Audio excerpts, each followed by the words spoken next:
लेकिन उसके बाद वो गवर्नर बना दिए गए।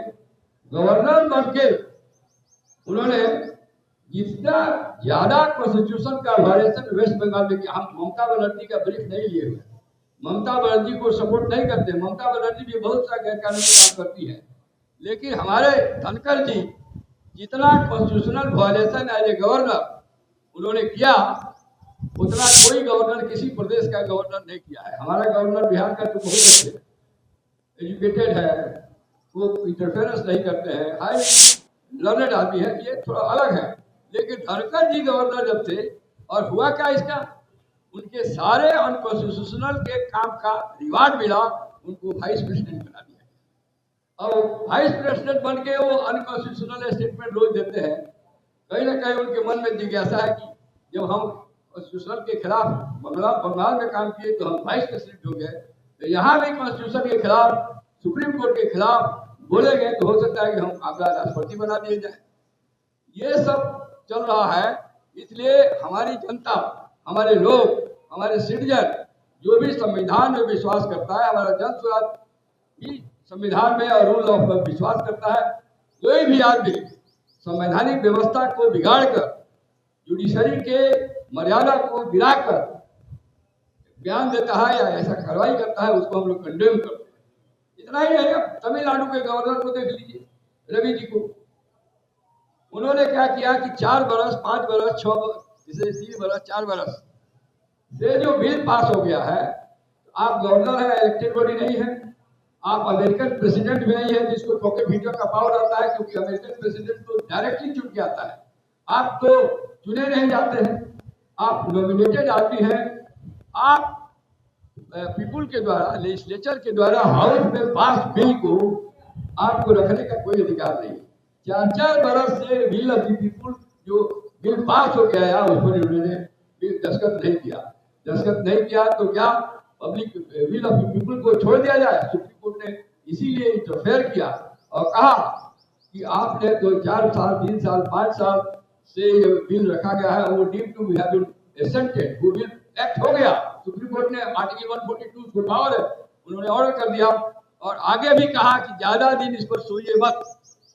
अब बात क्या हो गया है, पहले गवर्नर बाहर होते थे बड़ा डिग्निफाइड लोग, पढ़े लिखे, हाईली एजुकेटेड, जैसे अभी बिहार के गवर्नर अपवाद स्वरूप है, लेकिन बाहर में अब क्या हो गया है कि जो रिजेक्टेड पॉलिटिशियन है, जिसको कोई जगह नहीं मिल रहा है और बीजेपी का या उनके समर्थन पार्टी का आदमी है, उसको गवर्नर बना दिया जाता है। तो उनसे कॉन्स्टिट्यूशनलिटी आप नहीं एक्सपेक्ट कर सकते। इसीलिए हमारा कहना है, और एक दिन आएगा कि लोग आवाज उठाएंगे कि गवर्नर का पोस्ट ही अबॉलिश कर दिया, ये रिडंडेंट पोस्ट है, ये सेंट्रल के एजेंट बन के स्टेट गवर्नमेंट यदि दूसरे पार्टी का है तो उसको डिस्टर्ब करती है। इसका कोई बहुत औचित्य नहीं है, इस पर डिबेट होना चाहिए, इस पर विचार होना चाहिए। तो ये सब जो लीगल इशू है हम रेज किए हैं।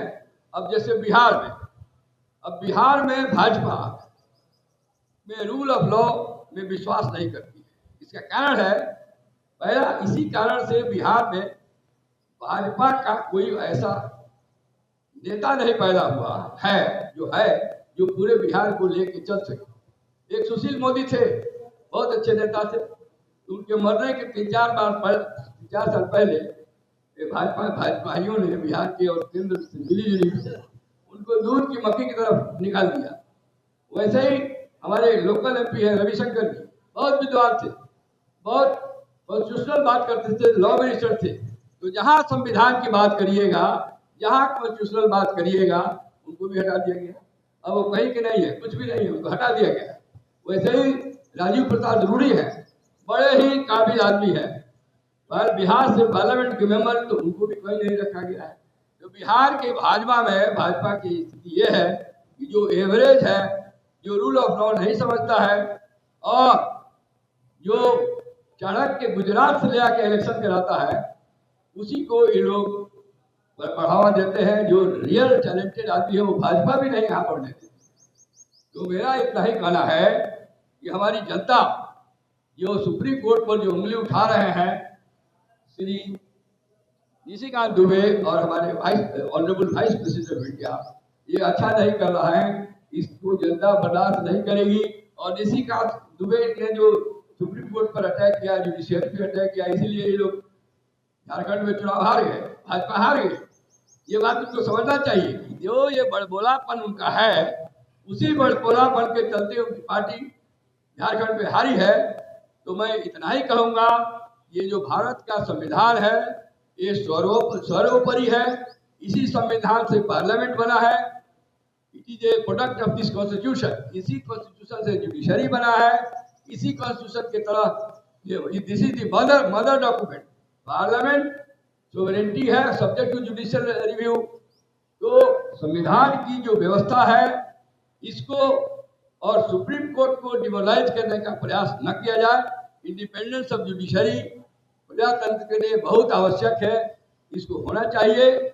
और जो लोगों ने ओथ को ब्रीच करके जुडिशरी को क्रिटिसाइज किया है, उन पर कानूनी कार्रवाई होनी चाहिए। परिवार उस सारे पीड़ित परिवारों के साथ है, लेकिन इतनी भर बात कह देने से मात्र समाप्त नहीं हो जाती, बल्कि इसकी जिम्मेवारी इस पाकिस्तान के लश्कर संगठन ने जो ली है।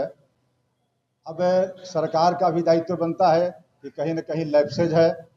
पहला लैप्सेज तो है इंटेलिजेंस का, कि आखिर खुफिया विभाग भारत सरकार के अधीन है तो क्या कर रही थी, जब 7 दिनों से आतंकी इस हिंदुस्तान के वैसे प्रदेश में घुसे हुए थे जिस प्रदेश का टूरिस्ट प्लेस के रूप में हिंदुस्तान और कश्मीर के मैप पर जाना जाता है। उसको मिनी स्विट्जरलैंड कहते थे लोग। पिछले बार का आप रिकॉर्ड देखेंगे तो लगभग 2,24,00,000 लोगों ने कश्मीर में टूरिस्ट के रूप में वहाँ यात्रा की है, और वो कश्मीर का एक बहुत बड़ा आय का जरिया है। तो धीरे धीरे कश्मीर नॉर्मल हो रहा था, लेकिन आज ये घटना ने पूरे भारत को हिला के रख दिया है। ऐसे परिस्थितियों में मैं तो ये कहना चाहूँगा कि आखिर धारा 370 जब हटी तब फिर इस घटना की पुनरावृत्ति क्यों हुई। दूसरी बात कि या तो अमित शाह जी भारत के गृह मंत्री ऐसी घटनाओं की जिम्मेवारी लेते हुए इस्तीफा दें, और अगर इस्तीफा नहीं देते हैं तो इनको हिम्मत है 56 इंच के सीना वाले प्रधानमंत्री के साथ अगर खड़े हैं वास्तव में, तब पाकिस्तान पर इसका मुंह तोड़ जवाब देना चाहिए। और अगर दोनों काम नहीं करते हैं तो वही बात आएगी सामने लिपा पोती की, जो इन लोगों का पुराना रवैया रहा है। इसलिए मैं इस घटना का घोर निंदा करता हूं, और जनसुराज भी उसे पीड़ित परिवारों के साथ। धन्यवाद। साथियों नमस्कार। जैसा कि हमारे सभी वरिष्ठ साथियों ने कहा, वाकई जो घटना हुआ है, कायरतापूर्ण आतंकवादी हमला हुआ है, इसमें पूरी जनसुराज पार्टी घोर निंदा करती है। और जिन परिवारों से लोगों ने खोया है, इसके प्रति हम लोग बराबर उनके दुख में हम लोग बराबर शरीक हैं।